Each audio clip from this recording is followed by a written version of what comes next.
কক্সবাজারে প্যারাসাইলিং করার সময় ছিটকে পড়ে পর্যটকের মৃত্যু, নিরাপত্তায় গাফিলতির অভিযোগ। কক্সবাজারের মেরিন ড্রাইভ সংলগ্ন দরিয়ানগর এলাকায় আকাশে উড়ন্ত অবস্থায় নিরাপত্তা সরঞ্জাম থেকে ছিটকে সমুদ্রে পাড়ে সবিক্রয় নামে এক পর্যটকের মর্মান্তিক মৃত্যু হয়েছে।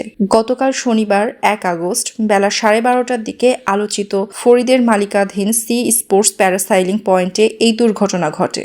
নিহত সবিক্রয়ের বাড়ি খুলনা জেলায়। তিনি 9 সদস্যের একটি ভ্রমণ দলের সঙ্গে কক্সবাজারে এসেছিলেন। প্রত্যক্ষদর্শী ও পুলিশ সূত্রে জানা যায়, দরিয়ানগর পয়েন্টে সি স্পোর্টস নামের প্রতিষ্ঠানের প্যারাসাইলিং রাইডে চড়ে আকাশে ওড়েন শোভিক। উড্ডয়নরত অবস্থায় আকস্মিকভাবে তার গায়ের নিরাপত্তা বেল্ট ও হার্নেস ছিঁড়ে বা খুলে গিয়ে তিনি তীব্র গতিতে সমুদ্রে আশ্রয় পড়েন। প্যারাসাইলিং পরিচালনা প্রতিষ্ঠানের কর্মচারীরা তাকে গুরুতর আহত ও আশঙ্কাজনক অবস্থায় উদ্ধার করে কক্সবাজার সদর হাসপাতালে নিয়ে যান। সেখানে পৌঁছানোর পর কর্তব্যরত চিকিৎসক পরীক্ষা নিরীক্ষা শেষে তাকে মৃত ঘোষণা করেন। ছুটির দিনে আনন্দ ভ্রমণে এসে এমন মর্মান্তিক দুর্ঘটনায় নিহতের স্বজন ও সফর সঙ্গীদের মধ্যে শোকের মাতম নেমে এসেছে।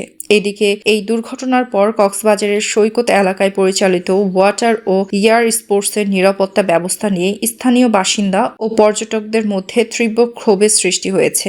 অভিযোগ রয়েছে, দরিয়ানগর পয়েন্টে সরঞ্জামাদির নিয়মিত ফিটনেস পরীক্ষা ছাড়াই বিপজ্জনকভাবে প্যারাসাইলিং বাণিজ্য চালিয়ে আসা হচ্ছিল।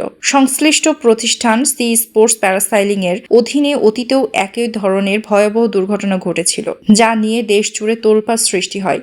তবে বারবার দুর্ঘটনার পরও অভিযুক্ত পরিচালনা চক্রের বিরুদ্ধে কঠোর প্রশাসনিক ব্যবস্থা না নেওয়ায় এবং পর্যাপ্ত তদারকি না থাকায় একই ঘটনার পুনরাবৃত্তি ঘটল বলে মনে করেছেন স্থানীয়রা। ঘটনার পর থেকে তাৎক্ষণিকভাবে জেলা প্রশাসন, ট্যুরিস্ট পুলিশ বা সি স্পোর্টস কর্তৃপক্ষের কোনো আনুষ্ঠানিক বক্তব্য পাওয়া যায়নি। তবে জেলা পুলিশ ও আইন শৃঙ্খলা বাহিনীর সংশ্লিষ্ট সূত্র জানিয়েছে, রাইডের সরঞ্জামাদির ত্রুটি, পরিচালকদের অবহেলা এবং কোনো ফিটনেস সনদের ব্যত্যয় ছিল কিনা তা খতিয়ে দেখতে তদন্ত শুরু হয়েছে। তদন্ত শেষে দায়ীদের বিরুদ্ধে আইনি ব্যবস্থা গ্রহণ করা হবে। ডেইলি লাখো কণ্ঠ, খুশনুর আফরোজ।